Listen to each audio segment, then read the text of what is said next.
Parliament ఆవరణలో విపక్ష ఎంపీలు నల్లదుస్తులు ధరించి నిరసన చేపట్టారు. నీట్ పరీక్షలు జరిగిన అవకతవకలపై పార్లమెంట్లో చర్చ జరపాలని డిమాండ్ చేశారు. విద్యార్థుల భవిష్యత్తు ముడిపడ్డ ఈ అంశంపై కేంద్ర సర్కార్ సమాధానం చెప్పాలంటున్నారు. మరోవైపు విపక్షాల ఆందోళనతో పార్లమెంటు ఉభయ సభలు వాయిదా పడ్డాయి. పూర్తి సమాచారం ఇచ్చేందుకు ప్రస్తుతం మన నేషనల్ బ్యూరో చీఫ్ కళలు ఎవరు జరుగుతున్నారు. కళ ప్రస్తుతం ఏటక్కడ పరిస్థితి నిరసన ఇంకా కొనసాగుతోందా? ఆల్రెడీ మంత్రులు మాట్లాడుతూ 5 డిమాండ్లు కాంగ్రెస్ నేతలు ఉంచారని చెప్పారు. మరి 5 డిమాండ్లపై కేంద్ర సర్కార్ స్పందించే అవకాశం ఉందా? ఖచ్చితంగా ఏదైతే మనకు కాంగ్రెస్ పార్టీ చేపట్టినటువంటి ప్రధాని నరేంద్ర మోడీ నివాసం ముట్టడి తర్వాత జరుగుతున్నటువంటి కాంగ్రెస్ అనేక అంశాలపై కూడా పట్టు బిగిస్తున్నటువంటిదని చెప్పవచ్చు. పొలిటికల్ గా మనకు పార్లమెంట్ సమావేశాలు ఒకవైపు జరుగుతుండే, మరొక వైపు సిజేపీ పార్టీ చేస్తున్నటువంటి ఇటు పార్లమెంట్ మార్చ్ అనంతరం జరుగుతున్నటువంటి పరిణామాలు.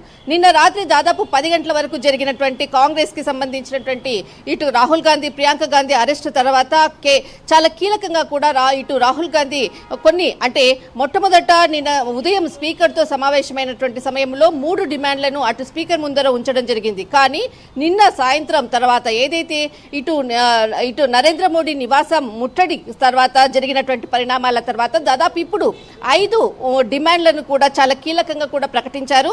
దాదాపు ఇటు కేంద్ర హోంశాఖ మంత్రి, అటు విద్యాశాఖ మంత్రి, ఇటు ధర్మేంద్ర ప్రధాన్ రాజీనామా చేయాలి అన్నది మొట్టమొదటి డిమాండ్.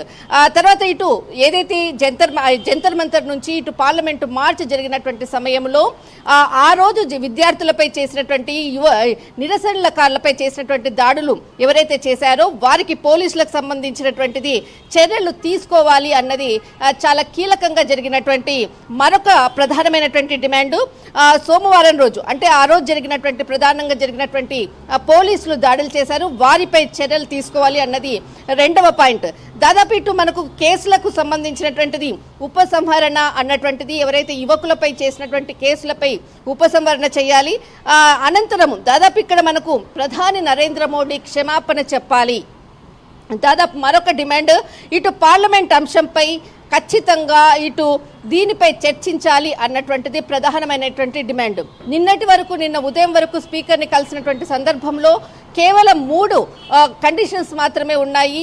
నిన్న రాత్రి తర్వాత 5 కండిషన్స్ ఖచ్చితంగా దీనిపై స్పందించాలంటూ ఈరోజు పార్లమెంటు సాక్షిగా అటు ఇండియా బ్లాక్ కి సంబంధించినటువంటి ఎంపీలందరూ కూడా ఇటు నల్ల బ్యాడ్జీలు ధరించి కూడా నిరసనలతో హోరెత్తుతున్నటువంటిది. అటు ప్రధాని నరేంద్ర మోడీ, అటు కేంద్ర మంత్రులకు సంబంధించినటువంటిది, ఇటు ధర్మేంద్ర ప్రధాన్ రాజీనామా చేయాలి అంటూ కూడా చేస్తున్నటువంటి నినాదాలతో హోరెత్తుతున్నటువంటిది.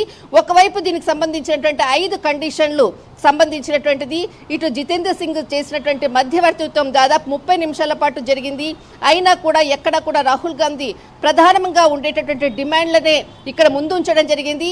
అదే డిమాండ్లను మరి ఇక్కడ పార్లమెంటు సాక్షిగా ఈరోజు కూడా చాలా నినాదాలతో హోరెత్తిస్తూ ఖచ్చితంగా దీనిపై చర్చించాలి అంటూ కూడా చేస్తున్నటువంటి ప్రస్తుతం పార్లమెంట్ ఆవరణలో ఇటు హోరెత్తుతున్నటువంటి నిరసనలతో ఇటు ఇండియా బ్లాక్ కి సంబంధించినటువంటిది టోటల్ అటు అఖిలేష్ యాదవ్ అనుకోవచ్చు, అన్ని పార్టీలకు సంబంధించినటువంటి ఎంపీలందరూ కూడా ఇటు పార్లమెంట్ ఆవరణలో మకర ద్వారం ద్వారా జరుగుతున్నటువంటి నిరసనలు. కల ఒకవైపు ఆప్ చూస్తే కాంగ్రెస్, బీజేపీ కలిసిపోయాయి.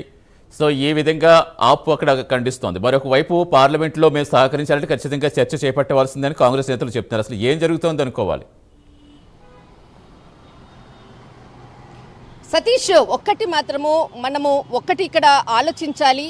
ఒక నార్మల్గా మనకు సోషల్ మీడియా వేదికగా ఒక జోక్కుతో ప్రారంభమైనటువంటి ఇటు కాక్రోచ్ పార్టీకి సంబంధించిన అనంతర జరుగుతున్నటువంటి పరిణామాలు, అది ఒకటి మనకు పార్టీగా ఉద్భవించడము అన్నది చాలా కీలకము. అనంతరం జరిగినటువంటి ఏదైతే కీలకంగా జరుగుతున్నటువంటి పరిణామాలు ఒకవైపు, మరొక వైపు దాదాపు పార్లమెంటు సాక్షిగా కూడా ఇటు అన్ని పార్టీలు కూడా ఇటు సిజేపీ పార్టీకి మద్దతుగా ఇస్తూ ఇటు ఎన్డీఏ కూటమికి సంబంధించినటువంటిది ప్రభుత్వాన్ని ఇరకాటంలో పెట్టే విధంగా జరుగుతున్నటువంటి పరిణామాలు.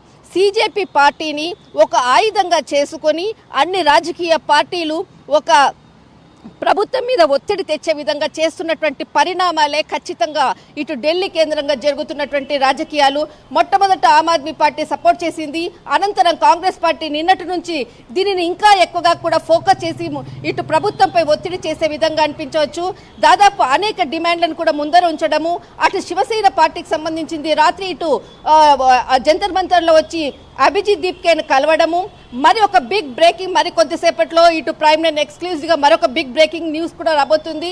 కానీ చాలా కీలకంగా ఇప్పుడు జరుగుతున్నటువంటి పరిణామాలు ఇటు సిజేపీ పార్టీని ఒక ఆయుధంగా చేసుకునే రాజకీయ పార్టీల ఇటు చదరంగం జరుగుతుంది అన్నది మాత్రం చాలా క్లియర్ కట్గా చెప్పవచ్చు.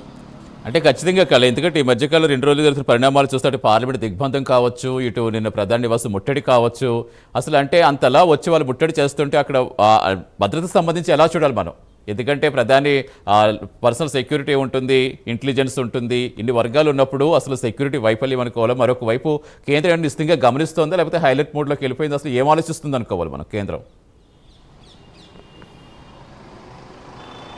దాదాపు ఒకటి మాత్రం సతీష్, ఇక్కడ ఏదైతే మీరు అడిగినటువంటిది ఇంటెలిజెన్స్ వైఫల్యమా అన్నటువంటి ఏదైతే ఇంటెలిజెన్స్ వైఫల్యమా అన్నటువంటి ఏదైతే మీరు అన్నటువంటిది చెప్పినటువంటి అంశాన్నిపై ఖచ్చితంగా ఏదైతే ఇక్కడ జరిగినటువంటి అంటే పరిణామాలు అనుకోవచ్చు, దాదాపు సెక్యూరిటీ అంతా కూడా ఉంది.